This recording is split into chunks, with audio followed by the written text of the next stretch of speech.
Prove the following identity where the angle involved are acute angles for which the expressions are defined. So let's begin with LHS. Because there's no because. I just want to start with LHS. Try to reduce so that somewhere we can get close to RHS. If not, it's okay, right? First thing is let's convert all of this into sine and cos. Okay, so all of this divided by secant A. Now we know that secant A is 1 by cos A, right? So we have 1 plus 1 by cos A divided by secant A is 1 by cos A again, is it not? So LCM is cos A plus 1 divided by cos A into cos A by 1.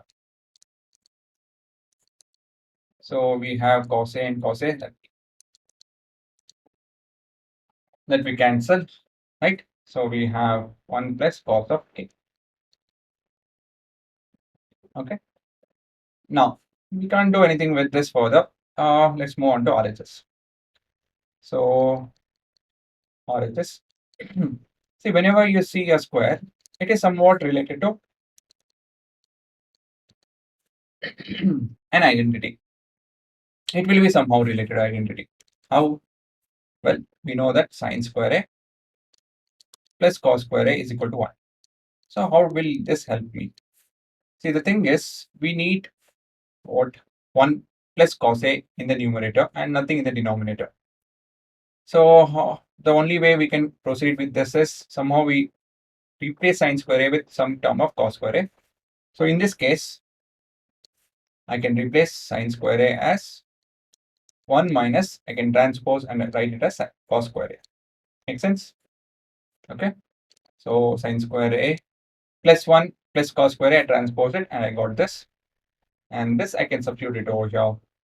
And I'll get, therefore, we have 1 minus cos square A divided by 1 minus cos A.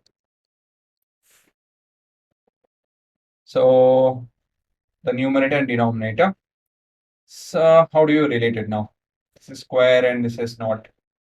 Well, I can always write this as 1 square.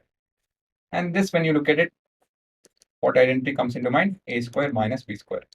It is A plus B into A minus B, because we need cos, right? 1 plus cos A. So this identity will help us get that.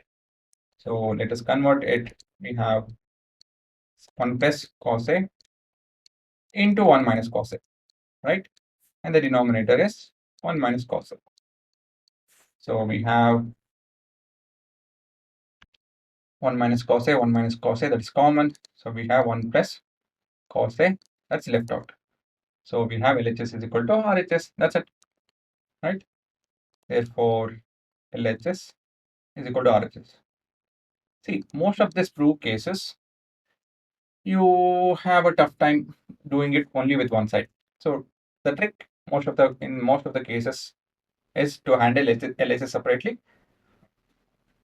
RHS separately. It's okay if you come back and forth between LHS and RHS, not an issue. You can do as many times as possible.